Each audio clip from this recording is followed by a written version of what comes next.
For sure, lahat ng gusto mo sa isang smartphone ay nasa phone na to. Ito lang naman ang iQOO 15. Meron na itong latest and powerful Snapdragon 8 Elite Gen 5 chip, naka LTPO AMOLED screen display, may massive 7,000 mAh battery capacity, may premium build, naka telephoto camera setup, at higit sa lahat, meron na rin tong saktong presyo. Pero ang tanong, para ba sa'yo to? Ano yung mga pros and cons? And syempre, meron ka bang trade-offs na kinakailangang asahan at kung ano-ano pang mga information? Kaya kung interesado ka sa phone na to, tara, pag-usapan natin. Okay, simulan muna natin sa isang mabilisang unboxing. Bale, base variant na 12256GB yung binili naming unit dito. Nga pala, ilalagay ko yung link ng pinagbilhan naming shop dyan sa mismong description ng video. And meron na nga rin pala ang A888 Xiaomi Manila ng phone na to if ever na trip ninyo. Anyway, inside the box, makikita na agad natin dito yung ating iQOO 15 unit. Bale, yung napili natin dito is the color white or yung legend white variant na tinatawag nila, which is ito yung may pagka-racing design yung datingan. Pero to be honest, yung pinaka nagustuhan kong variant dito is yung kanilang collaboration color, which is una yung color blue na Honor of Kings Edition collaboration nila, and meron din silang white marble design. Bale, yun yung merong pagka-color changing effect na back panel. However, walang stock at the moment kaya nag-stick tayo dito sa ating color white. Also, available nga rin pala to sa black and green variant. So, bahala na kayo mamili. Ilalagay ko po yung link dyan sa description down below. Anyway, balik tayo sa unboxing. Next ating makikita dito is yung color white na included jelly case, followed by paperworks, and lastly, nandito yung ating 100 watts charging adapter and USB Type-C to USB Type-C charging cable. And speaking of charger, kaya na netong ma-full charge ng less than 50 minutes using fast charging mode dun sa kanyang charging settings option kapag nag-charge tayo ng phone. And pagdating sa kanyang battery, makunat at malaki na rin yung capacity dahil meron na itong 7,000 mAh silicon carbon battery. Kaya na itong umabot ng isang araw kung light and moderate common usage lang. Pero syempre, kung sasamahin natin to ng gaming or heavy gaming, ibang usapan na yon. Malalaman natin yung kanyang mismong performance dun sa gagawin nating extreme gaming test, kaya abang-abang kayo. And para maset na yung expectation ninyo, nasa 18 hours yung nakuha nating SOT pagdating sa ating PC Mark battery test in full brightness, and naka-turn on din yung Wi-Fi sa settings. So kung i-medium lang natin yung brightness neto, for sure mas mataas yung makukuha natin. And based din sa real world experience or usage ko sa phone na to, tatagal at tatagal talaga yung kanyang battery, lalo na kung more on social media and Netflix lang tayo, kagaya ng ginagawa ko nung nire-review ko itong phone na to. And meron din konting papitik-pitik ng paglalaro ng Valorant Mobile. And speaking of gaming, if ever na malulobot tayo habang naglalaro, wala din problema dahil supported na rin neto ang bypass charging. Anyway, kapag dating naman sa build and design neto, actually may mga common or small changes na ginawa si iQOO mula sa iQOO 13 model. Nga pala, kaya wala tayong iQOO 14 at nag-skip agad sa iQOO 15 dahil yung number 14 is unlucky para sa Chinese culture, kaya wala tayong number 14. So technically, yung iQOO 15 is the iQOO 14. In-skip lang natin, just a number. But ganoon pa man, gaya ng sinabi ko, may mga small changes lang na ginawa dito sa iQOO. Unlike kasi sa iQOO 13, completely flat na itong ating iQOO 15. Pero smooth curve naman yung ating edges dito, kaya hindi siya uncomfortable. Plus pa natin na meron na rin tong curvy corners. Kaya in terms of comfort, nag-result pa din to ng comfortable grip, mapa-gaming or one-hand position grip man. Pero mas comfortable syempre yung design ng ating iQOO 13 na naka 3D curve back. Mas gusto ko yun. Nagustuhan ko din na ginamitan na to ng matte glass finish. Hindi na glossy design or material, kaya na-eliminate na natin yung mga pwede nating makuhang fingerprint and smudges dito. Pero gusto ko lang linawin na meron pa rin mga variants na merong polycarbonate plastic back. So, nakadepende na rin yan talaga sa variant na pipiliin ninyo. Naka-sandblast design na din yung aluminum alloy frame natin dito. And also, meron na rin tayo ditong glass front. Kaso nga lang, hindi specified or hindi nasabi kung ano yung protection na ginamit dito, kung ano man level or any type ng protection. But ganoon pa man, feels premium, looks premium, and also flagship yung build netong iQOO 15. And the plus pa natin na meron na tong IP68 and IP69 rating, kaya walang magiging problema if ever na maambunan, matapunan, o kaya kahit malublob sa tubig accidentally, basta wag nyo lang sasadyain or aaraw-arawin. May changes na rin sa camera array neto. Mas naging maliit unlike sa previous model. Nilagay na kasi or minove nila yung ating RGB ring sa ilalim ng mismong camera bump, unlike sa design nila before na nasa loob siya mismo ng camera bump. And napansin ko nga rin pala na mas bright or mas maliwanag yung RGB natin dito unlike doon sa iQOO 13 before. And gusto ko lang linawin na hindi lang basta design yung ating RGB ring. Pwede natin yung gamitin kapag naglalaro tayo ng mga games, pangyabang lang or pamplex sa mga kalaro mo, mga ganung bagay. But syempre, pwede rin natin siya gamitin na notification light para sa mga important notifications sa mga application na ginagamit natin. Anyway, iba pang specs bago tayo magpatuloy.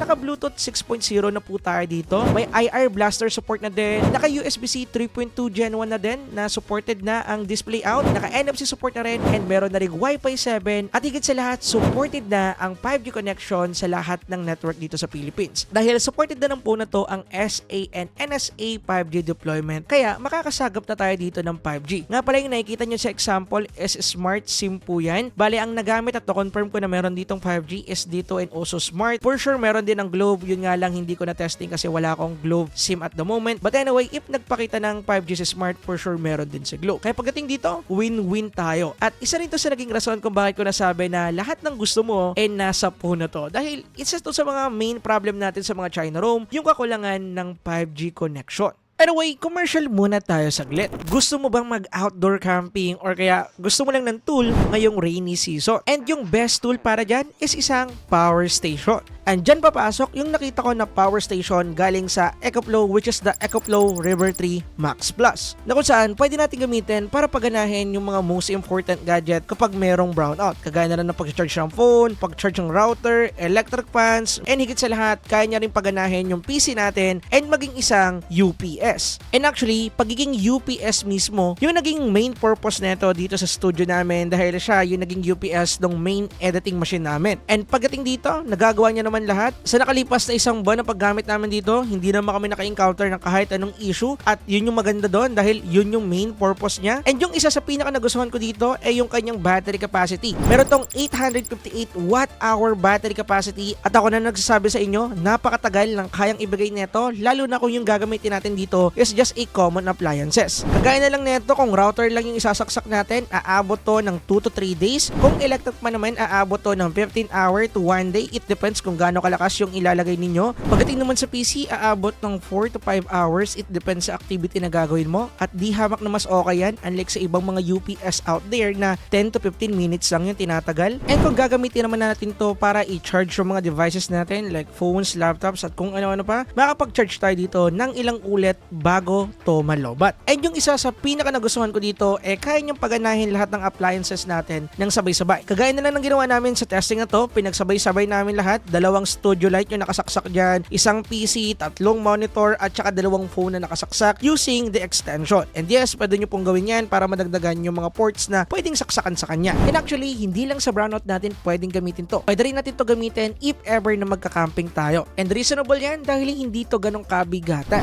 May weight kasi to ng 4.7 kg para sa ating River Plus and 10.8 kg naman para sa ating River 3 Max Plus. Kaya kung motor lang yung gagamitin natin sa pagka-camping, pwedeng-pwede, kasyang-kasya sa top box. And ang maganda dito, mabilis lang ding i-charge. Aabot ng 1 hour and 30 plus minutes from 0 to 100. And kung interested kayo dito sa EcoFlow River 3 Max Plus and gusto nyo na mag-make ng purchase ngayon, pwede nyo i-check yung link neto sa description down below or kaya sa pin comment ng video na to para pwede na kayo makapag-avail ng solid na power station. Anyway, yun lang. Balik tayo sa main video. Anyway, usapang display tayo. Kapag naman sa display neto, pang flagship din. Meron na tong 6.85 inch 144Hz LTPO AMOLED screen display. And yung ginamit nga palang panel dito is yung new OLED panel ni Samsung, which is the M14 LED OLED panel. Meron na nga rin pala tong UHD resolution na may 508 ppi density. Kaya in overall, ang crispy and sharp na makukuha nating display output dito, kitang-kita nyo naman. Pagdating naman sa usapang movie watching or anime watching, supported na rin neto ang wideband L1 sa Netflix, kaya mai-enjoy nyo yan. Plus, idagdag pa natin na naka-dual stereo speakers sa tayo dito at pagdating sa kanyang mismong output, maganda, wide yung range and also buo yung tunog. Yun nga lang, medyo kinukulang ako sa bass part, but in overall, goods na para sa akin yung combination ng display and uso ng speaker neto. And keep in mind lang din na yung 144Hz refresh rate neto, gagana lang sa mga apps or games na supported ang 120 144Hz. Pero overall, ang responsive naman ng full screen natin kapag magna-navigate tayo dito, walang kaproblema-problema. Same din ng kanyang in-display fingerprint na naka-ultrasonic sensor. Kaya rehistro agad, gadatampi ng daliri. Kung gagamitin mo naman outdoor, kitang-kita natin yung mga contents kahit tirik yung araw. Dahil meron na itong 2,600 nits global brightness and 6,000 nits HDR peak brightness. Anyway, move na tayo dyan at pag-usapan natin yung pinaka-main reason or yung pinaka-main highlight ng phone na to kung bakit mo nga ba talaga siya bibilhin. Which is yung kanyang performance. Dahil equipped na to ng latest and powerful Snapdragon 8 Elite Gen 5 chip na merong 256GB to 1TB UFS 4.1 storage version and 12GB to 16GB LPDDR5X Ultra RAM na nag-result sa 3.7 plus to almost 4 million and 2 benchmark score. And equipped na din neto yung kanilang latest extra dedicated chip which is the upgraded Q3 chip from Q2 chip before, which is responsible para sa mga frame rate interpolation, visual enhancement features, ray tracing, and super resolution na nadagdag sa latest upgraded chip nila. Kaso nga lang, sa ilang games pa lang to supported, kagaya na lang ng PUBG, Genshin Impact, and also Valorant Mobile. Most likely, mga Chinese games pa rin talaga yung supported neto, which is medyo natuwa ko ngayon dahil before, kahit PUBG or Genshin Impact, hindi na-activate yung frame rate interpolation neto. And actually, tinest namin yung frame rate interpolation neto. And yes, nagana naman siya. Kaso nga lang, same sa Poco yung idea ng kanyang frame rate interpolation. Smart frame rate interpolation. Bale, yung idea is unlike sa frame rate interpolation na alam natin na nag-i-insert or nag-generate ng frame sa middle ng 2 frames, dito randomly or partial frame rate interpolation yung tawag sa kanya. Bale, yung idea, randomly lang siya na nag-generate ng extra frame na ini-insert doon sa mismong actual frame kapag naglalaro na tayo ng game. Now, pagdating dito, mix up yung aking mismong feedback dahil una, feels 144 FPS naman talaga siya. Sure thing, nakikita namin yan, gumagana talaga. Kaso nga lang makikita natin sa ating FPS, bumababa siya ng 70, pero just as I said, yung kanyang feels or yung kanyang mismong gameplay is 144Hz. Kaso nga lang, napapansin ko na mas choppy or mas lagi nakukuha ko ditong gameplay after ng mga ilang minuto. Like for example, 15 minutes sa amin siyang ginagamit. Sa 15 minutes yun, may ilang beses na nagda-down yung kanyang mismong frame and dun ko siya napapansin. So bale, yung pinaka naging overall conclusion ko dito, mas magandang wag na lang natin gamitin kahit na supported dahil hindi pa ganun kaganda yung pag-i-implement nila ng kanilang frame rate interpolation. Mas smooth kasi yung gameplay natin if wala tayong gagamitan na frame rate interpolation. Mas makikita natin yung ganda at wala tayong mapipil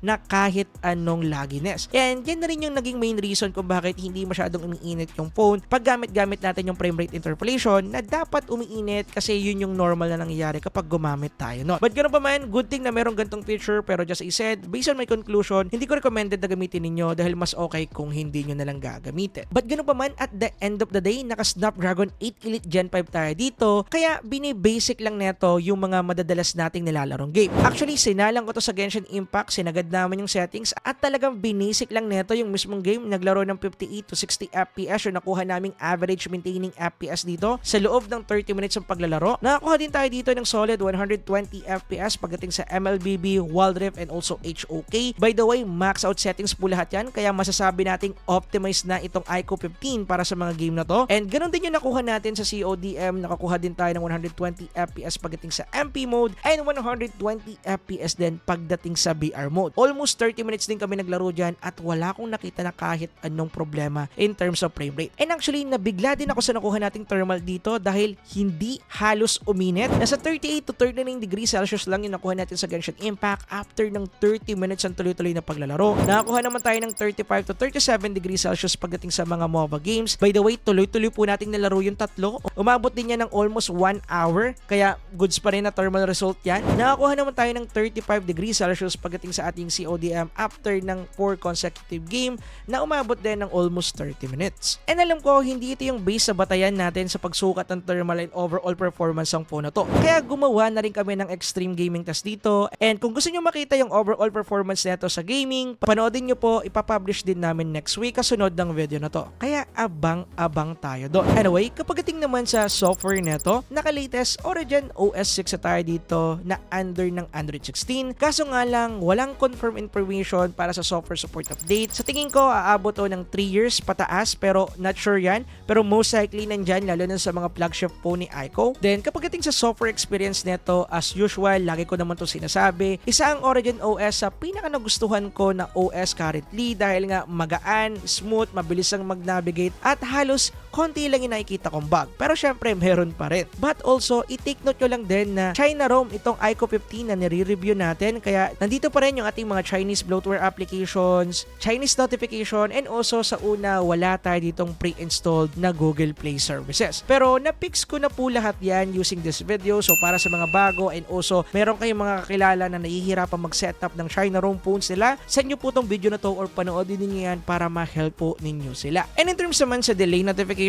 halos lahat kasi ng China ROM may ganyan. Meron na po tayong workaround sa pwede nyong gawin. I-allow nyo lang dun sa mismong application na ginagamit ninyo yung mga notification permissions and then i-change nyo lang sa high power consumption or no restriction mode yung ating battery power saving dito. And that's it. Ganun lang kadali. Gagana na po yan. 101% na patunayan na po natin. Now, usapang camera naman tayo. Bali dito, halos wala namang nabago sa iQOO 13 camera lineup. Ginamitan pa rin to ng same 50 megapixel Sony IMX921 main camera sensor and 50 megapixel Samsung S5 KJ&1 ultra wide camera. Then lastly, ginamitan to ng new 3 optical zoom 50 megapixel Sony 882 telephoto camera. Then pagdating sa mga output na nakuha natin dito, pang flagship din talaga. Hindi siya yung level ng X300 Pro or ng any other flagship phone na merong mas magandang sensor dito, but yung performance ng camera niya is hindi natin maikakaila na good talaga. Maganda yung photo processing, maganda yung color, hindi naman niya nawawala sa iQOO phone dahil nandyan yung ganda and also good na color science ng Vivo. And gusto ko nga lang din palang linawin na vivid mode yung ginamit nating mode dito no nag-take tayo ng mga photo, kaya mapapansin ninyo na medyo saturated yung color niya. But ganoon pa man in terms of sharpness, hindi ako nakakita dito ng kahit anong blown out na part. Nandun talaga yung detail niya. Ganon din sa HDR, wala akong nakita na nagpipick na highlights and also wala din naman ako masyadong mga nakita na blown out na part ng shadow. Pero at the end of the day, gusto ko lang ipaalala sa inyo na nakadepende pa rin yan sa proper positioning, proper source of light para makapag-nail tayo ng good looking photos. Pagdating naman sa video capability nito, kaya nito mag-shoot ng 8K at 30 FPS pero hindi natin yung gagamitin. Kaya din nito mag-shoot ng 4K and also 60 FPS and pagdating sa kanyang mismong quality and stabilization in terms of 4K, pasado na para sa akin. In terms of stabilization, dahil nga with OIS na rin itong camera natin, stable naman kung usapang handheld. And yung isa sa pinaka nagustuhan ko dito, supported na nito ang 4K at 30 and also 60 FPS pagdating sa kanyang front-facing camera, which is benefitable para sa mga kaparekoy natin na mahilig mag-video call or kaya mag-Zoom meeting dahil madidecompress yung 4K resolution to 1080p. So yeah, at the end of the day, goods yan kung ako yung tatanungin. And pagdating din sa selfie camera nito, actually nagustuhan ko rin, kaso nga lang nandun pa rin yung medyo matapang na timpla ng color ni iQOO pagdating sa ating color tone. So kung medyo maitim kayo, kagaya ko, or kayo manggi yung kulay, medyo i-enhance lang konti yung balat natin para medyo mas maging white or medyo glowy. And actually, hindi ko gusto yon. Mas gusto ko nakikita yung detail or mga blemishes na mukha. So kanya-kanyang preference or trip lang yan. But sa akin, just I said, ganun yung trip ko. So kung sa inyo, mas trip nyo yung ganun, no worries naman yan. Now, usapang presyo naman tayo. Bale, nabili ko to sa presyo na 37 to almost 36,000 pesos. At nung sale, bumaba to ng 36,000 pesos. And just I said, yung trusted and legit shop na pinagbilhan ko nito, ilalagay ko po yung link dyan sa description. And also, available na rin po ito kay A-Triple-H Xiaomi Manila. PM nyo po sila, ilalagay ko rin yung link dyan sa description down below. Now, usapang real talk tayo. Pagdating sa presyo nito, kung ako yung tatanungan ninyo, for me, para sa specification na makukuha ko, naka Snapdragon 8 Elite, maganda yung battery, maganda yung camera at kung ano-ano pa, yes, go ako dito sa phone na to. Pero yung babangga na phone dito is the Poco